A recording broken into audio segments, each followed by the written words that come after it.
పాత 10 జిల్లాలకు సంబంధించి అనుకుంటున్నాం. పాత 10 జిల్లాలకు సంబంధించి ఒక వర్క్షాప్ లెక్క చేస్తాం. అందరినీ మాట్లాడటానికి అవకాశం ఇస్తాం.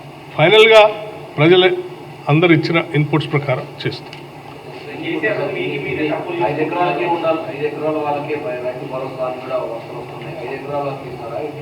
నేను ఇప్పుడే చెప్పాను చాలా స్పష్టంగా, 4 గోడల మధ్యలో కూర్చొని మేము నిర్ణయాలు చేయము. ఎవరైనా ఎటువంటి తప్పుడు ప్రచారం చేస్తే కూడా నమ్మబాకండి. ఎందుకు ఆలస్యం అవుతుందంటే ఈ నెలలోనే ఇవన్నీ కూడా ఈ నెలలోనే అవుతాయి కదా బడ్జెట్ సమావేశాలు.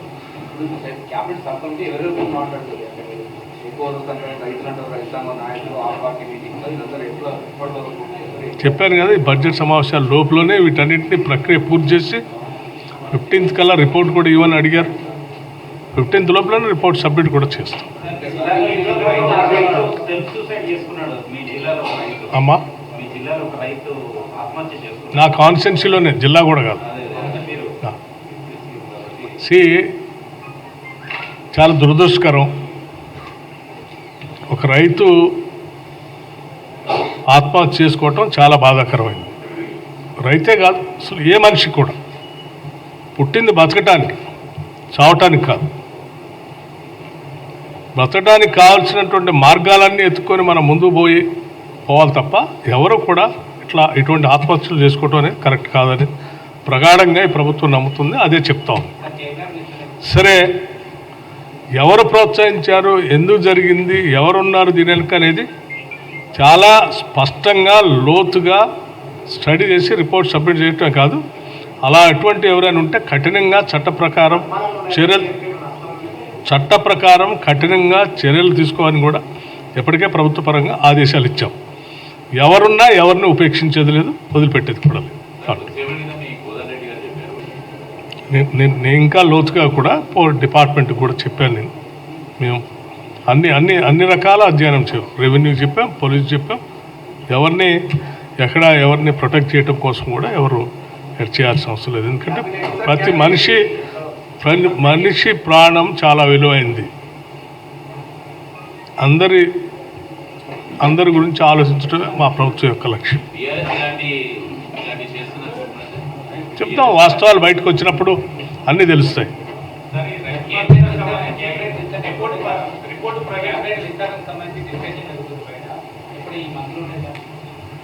అది పార్టీ నిర్ణయం, అధిష్టానం నిర్ణయం తీసుకొని చెప్తారు.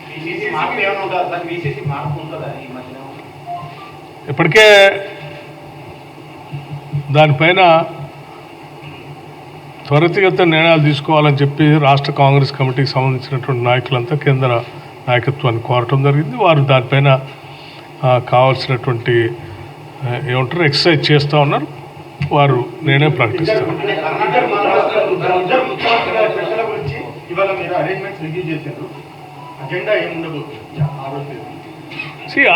ఆరో తారీఖు నాటి అజెండా మొత్తం కూడా రాష్ట్ర విభజన జరిగి ఆ విభజనలో రాష్ట్ర ప్రయోజనాల కోసం పొందుపరిచినటువంటి అనేక అంశాలు గత 10 సంవత్సరాల నుంచి కొన్ని పరిష్కారానికి నోచుకోకుండా పెండింగ్ ఉన్నాయి.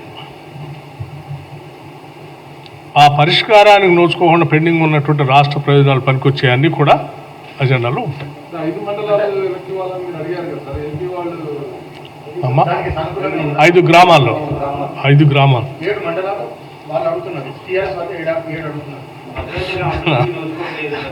అడిగిన ఆయనకి వారి చరిత్ర మర్చిపోతే ఎట్లా? రాష్ట్ర విభజన జరగక ముందు తెచ్చినటువంటి చట్టంలో 7 మండలాలు లేవు. 7 మండలాలు తెలంగాణకే ఉన్నాయి.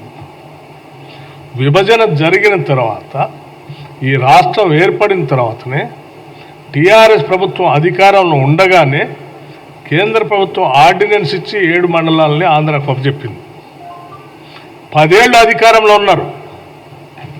వారు హయాంలో 7 మండలాలని ఆంధ్రాకు అప్పచెప్తే ఆనాడు అపోజిషన్లో మేము శాసనసభలో ఉండి దీన్ని వ్యతిరేకించాలని ఏకగ్రీవ తీర్మానం చేయాలని డిమాండ్ చేసి తీర్మానం చేపిస్తే తీర్మానం చేసి నేను అందరిని ఢిల్లీ తీసుకొని పోతా అని సభకి మాటిచ్చినటువంటి ఆ సభానాయకుడు పూర్తిగా గాలికి వదిలేసి 10 ఏళ్ళు దాని గురించి మాట్లాడుకుని ఎన్నిసార్లు ప్రయత్నం చేసినా ఇవాళ తగుదనమ్మా అని 7 మండలాల కోసం మీరు కొట్లాడాలి నేను ఒపీనియన్.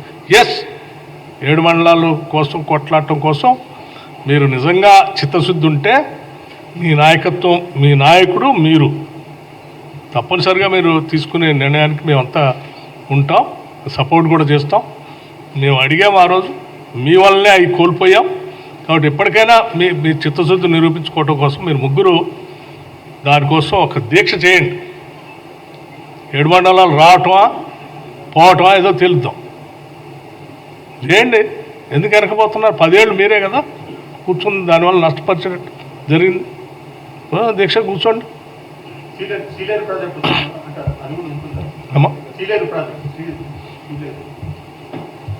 అంటే చట్టంలో నేను అదే చెప్పేది, చట్టం ద్వారా మనకు పొందుపరిచిన హక్కులన్నింటినీ సాధ్యమైనంత వరకు పొందడం కోసమే మనం చర్చల్లో కూర్చొని మాట్లాడతాం. మిగతా అంశాలు మీకు చెప్పాను నేను, వారు వచ్చిన తర్వాతనే వెళ్ళింది. 10 ఏళ్ళు వారి పుణ్యమే అవి పోవటానికి కారణం. 7 మండలాలు పోవటానికి కారణం కేవలం టీఆర్ఎస్. ఆనాడు టీఆర్ఎస్ బీజేపీ కలిసి ఇద్దరు పార్లమెంట్లో ఒకళ్ళకొకళ్ళు మద్దతు ఇస్తూ చేసుకున్న పాపమే 7 మండలాలు పోయినాయి. కానీ వాస్తవంగా చట్టం వచ్చినప్పుడు 7 మండలాలు పోలే, 7 మండలాలు తెలంగాణలో ఉంది. సో ఆ ప్రాయశ్చిత్తం ఏదైనా ఉంటే వాళ్ళు చేయాలి. ఇప్పుడు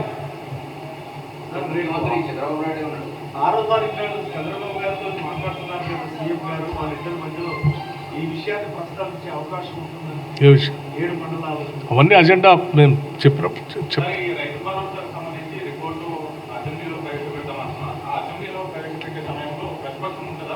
అందరి సభ్యులకి మాట్లాడే అవకాశం, అందరి అభిప్రాయాలు తీసుకుంటాం. ఎవరు ప్రతిపక్షాన్ని కూడా వారి అభిప్రాయాలు కూడా తీసుకుంటారు, వారు కూడా మాట్లాడాలి. అమ్మా, ప్రతిపక్షం అంటే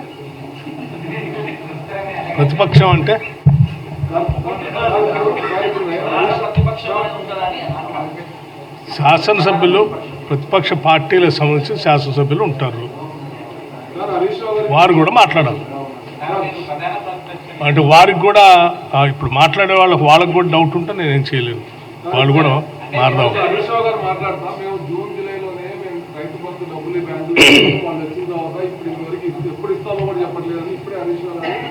అదే అన్నా, అందుకే నేను చెప్పేది, హరీష్ రావు గారు లాంటి కళ్ళబొల్లి మాటలు చెప్తూ కాలం వెళ్ళపుచ్చే ప్రభుత్వం కాదు మా. మేము ఈ లోపలనే రైతులకి అవసరమైనటువంటి వెసులుబాటు కల్పించేటువంటి కార్యక్రమానికి సంబంధించిన రుణమాఫీ సంబంధించిన 2 లక్షల సంబంధించిన నిర్ణయం కూడా జరుగుతుంది. అది వాళ్ళు పని కార్యక్రమంలో ఉండడంలోనే రైతు భరోసా చర్చ కూడా జరుగుతుంది, దాని గురించి కూడా నిర్ణయం చేస్తాం. సో రైతులకి ఎక్కడా కూడా ఆలస్యం, నష్టం జరిగే ప్రక్రియ లేకుండా వాళ్ళకి కావాల్సిన ఆర్థిక సాయం టైంకి అందేటట్టుగానే చూస్తాం. పంట బేసిక్గా in the beginning what they want timely lending. For any farmer పంట రుణం అనేది టైమ్లీ కావాలి వాళ్ళకి. ఆ పంట రుణాలు పొందటానికి గత 5 ఏళ్ళుగా లేకుండా చేశారు వాళ్ళు. మనీ లెండర్స్ దగ్గర పోయే పరిస్థితి సృష్టించారు. అంతిమంగా మనీ లెండర్స్ దగ్గర పోయే 2 రూపాయల నుంచి 10 రూపాయల వడ్డీ దాకా పోయే పరిస్థితి తీసుకొచ్చారు. మేము ఆ పరిస్థితి లేకుండా 2 లక్షల రూపాయల రుణమాఫీకి సంబంధించి తొందరలో నిర్ణయం తీసుకుంటున్నాం.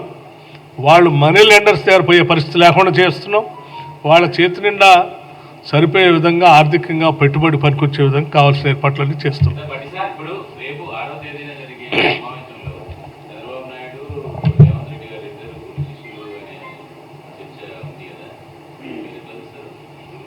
ఇప్పటికే ముఖ్యమంత్రి రేవంత్ రెడ్డి గారు చాలా స్పష్టంగా చెప్పాడు,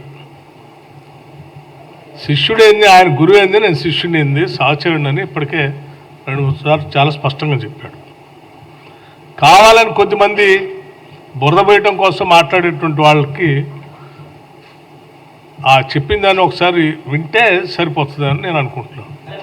ఆయన ఆంధ్రప్రదేశ్ ముఖ్యమంత్రి, తెలంగాణ ముఖ్యమంత్రి, ఇక్కడ సహచరులే కదప్ప, గురు శిష్యులు అనే పదానికి అర్థమే లేదు. ఎవరైనా మాట్లాడితే ఆయన ఏమన్నాడో మరి వినుంటారు, అన్నోడిని ఏదో చేస్తాను, నేను అనలేను. కానీ ఒకసారి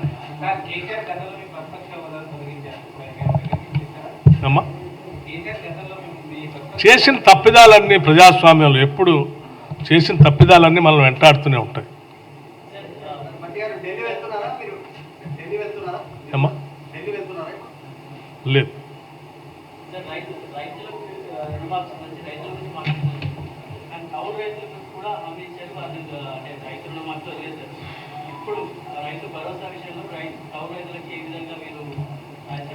దాని గురించి కూడా ఎగ్జామిన్ చేస్తాను.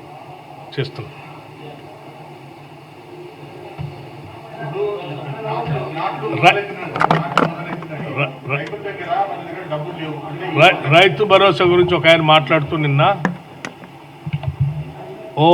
గుట్టలో ఇచ్చినోడికి ఇచ్చారు, కొండలు ఉన్నోడికి ఇచ్చారు, రోడ్డు వేసినోడికి ఇచ్చారు, మీరు మా డబ్బులు కదా అంటే, చర్చ పెడదాము,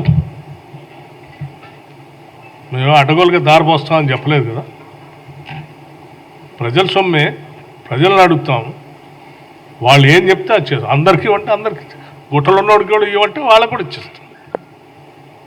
ఏ పంట పండినోడికి కూడా ఇచ్చేసేయండి అని ప్రజలు చెప్తే ఎస్ చేస్తాం. అంతిమంగా ప్రజాస్వామ్యంలో వాళ్ళ ఆలోచనకు అనుగుణం, ఎందుకంటే పన్నులు కట్టేది ప్రజల నుంచి వచ్చిన డబ్బు కాబట్టి దాన్ని జాగ్రత్తగా రూపాయి జాగ్రత్త ఖర్చు పెట్టాలి, న్యాయబద్ధంగా ధర్మంగా వాటిని వాడాలనేది మా అందరూ ఆలోచన. దూబరాగా చేయకూడదనేది. ఫైన్, ఏ నిర్ణయం తీసుకున్నా మేము మాత్రం 4 గోడల మధ్యలో సొంతంగా మేము తీసుకునేది లేదు. ప్రజల మధ్యలో చర్చ పెట్టి ప్రజల అభిప్రాయాలు తీసుకొని చట్టసభలో చర్చించి అందరి అభిప్రాయాలు తీసుకున్న తర్వాత నేను వచ్చాను. అది కూడా కొద్ది రోజుల్లోనే, ఎక్కువ రోజులు టైం కూడా తీసుకున్నాం. ఫైన్, త్వరలోనే మీరు త్వరలోనే వీళ్ళు చేయకుండా ఉంటే బాగుండు అన్నటువంటి వాళ్ళంతా నోరెళ్ళబెట్టి చూసేటట్టుగా చేస్తాం.